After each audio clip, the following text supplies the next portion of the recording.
Hello, I'm Josh Evers, and I've got three nursing stories. These are my stories.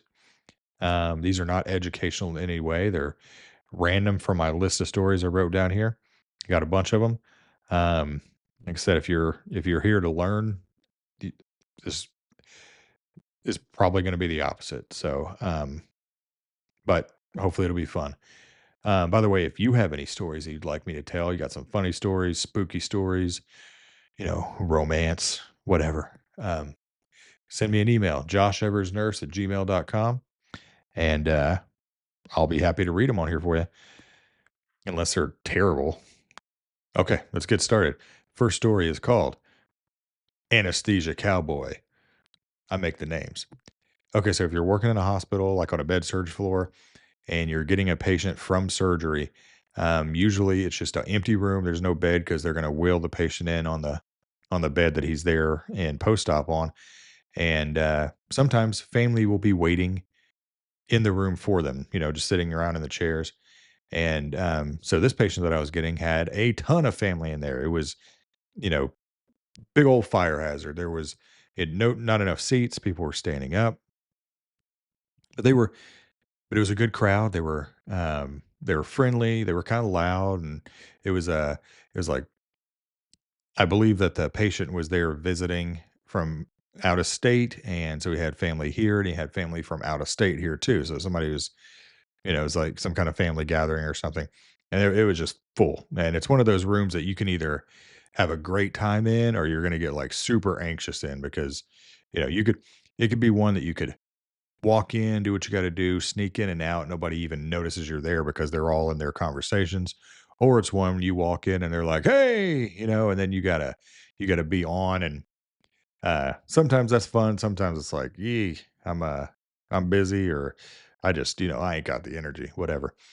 But this time, that they were all awesome, real nice, real friendly, funny, and we were kind of having a good time just talking. I get them water or whatever they needed, and so the patient finally comes, and I we wheel him in. I get the report, get him tucked in, make sure he's doing good, not in pain or anything.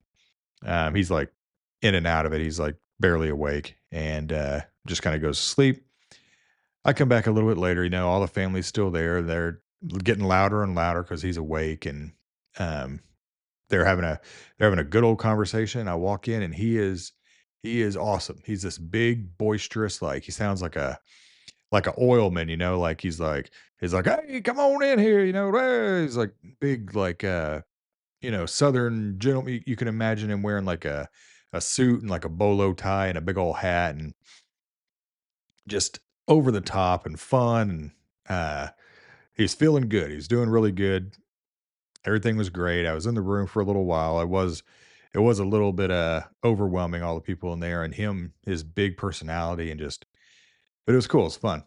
And I'll never forget these guys.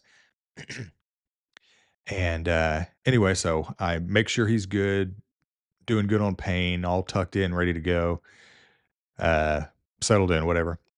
And I go ahead and I'm like, "All right, I'll see you guys later." And he's like, "Come on back now," and whatever. And I start walking out the room, closing the door, and the patient's spouse, the wife, comes out with me, and she goes, "Hey, Josh," and I'm like, "Yeah, what's wrong?" She's just like, she's got this look on her face, and I'm like, "What's wrong?"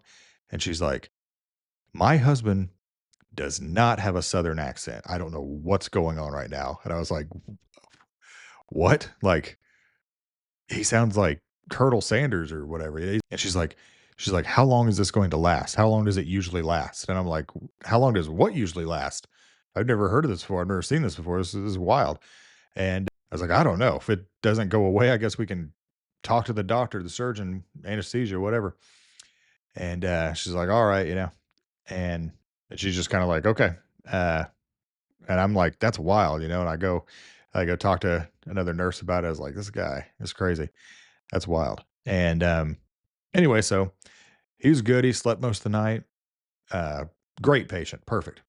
And give him away the next morning, and I go back the next night, and I go in there and I see him, and I'm just ready. Like all the family's gone, just him and the wife, and Um, I go in and he's like, "Hey, Josh," and I'm like, "Hey, sir, how you doing?" He's like, I'm better now." He's like, "Uh," I was like, "You sound different," and he's like, "Yeah, I that's what I heard," and I was like, "Yeah, you sounded like Foghorn Leghorn," and he's like, That's what I heard," and I was like, "Okay."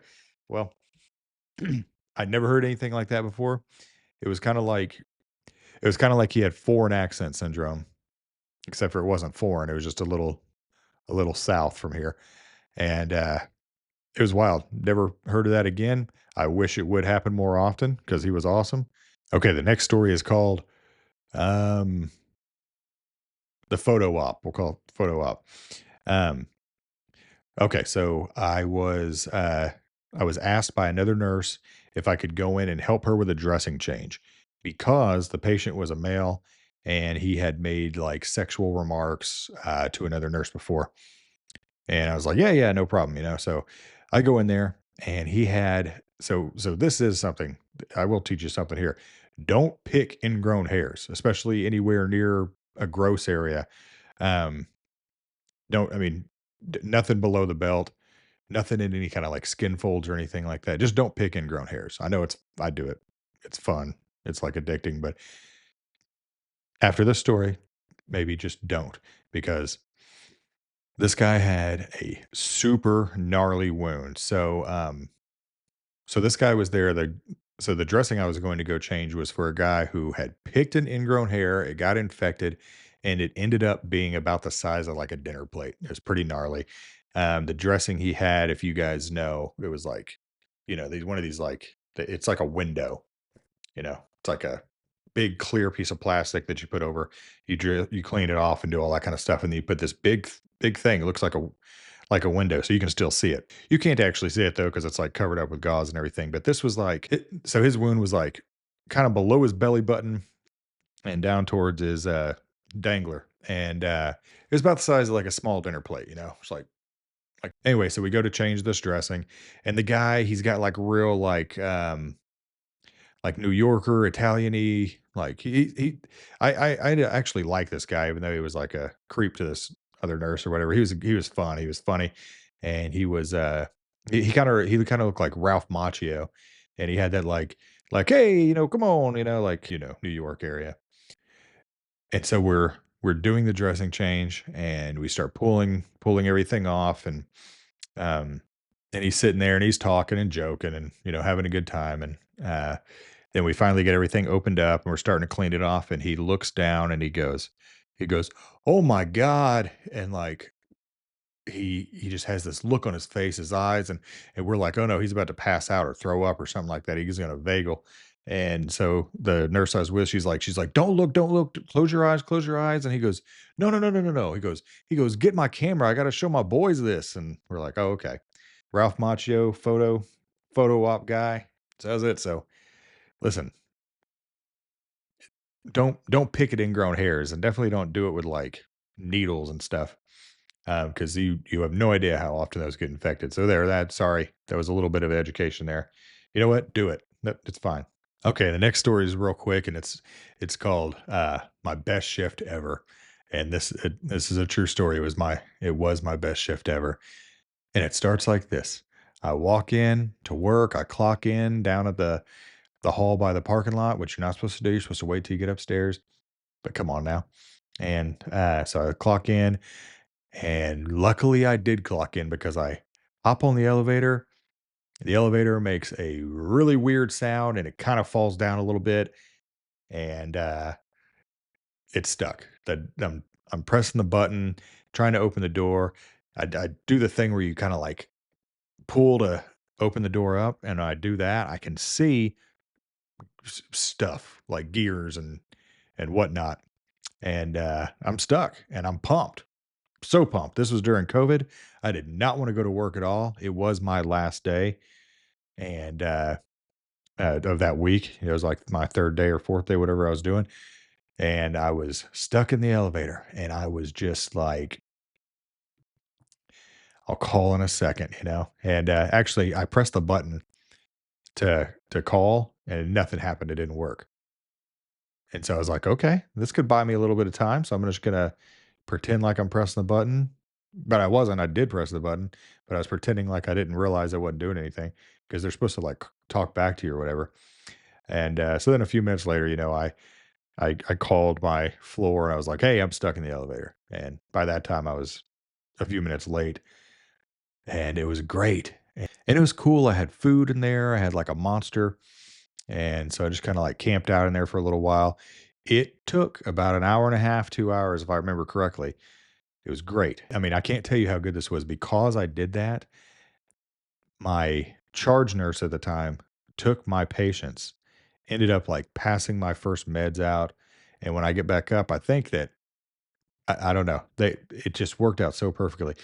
I also made a TikTok while I was in there and it got a few 100,000 views. So that was pretty cool. A little added bonus. And I sat in there and I ate like a sandwich and I drank a monster. I farted a whole bunch. And I was just like, as soon as these guys open the door, you think they're gonna believe that I wasn't the one that farted? That was my greatest shift ever. And it seems so short. It's amazing how short a 10-hour shift is after, working 12, 13-hour shifts. You get a 10-hour shift, it's over like that. And during COVID, we started doing that. We started splitting shifts and working 6 and 6. And oh my goodness, those days went by so fast. Okay. Well, that's it. Hey, if you guys got any stories you want me to tell, josheversnurse@gmail.com. Thank you so much for watching. I really appreciate you guys. Please hit that subscribe button. It's free. Like, comment, whatever you got to do. I appreciate everything. Love you guys. God bless. Have a great shift. Thank you.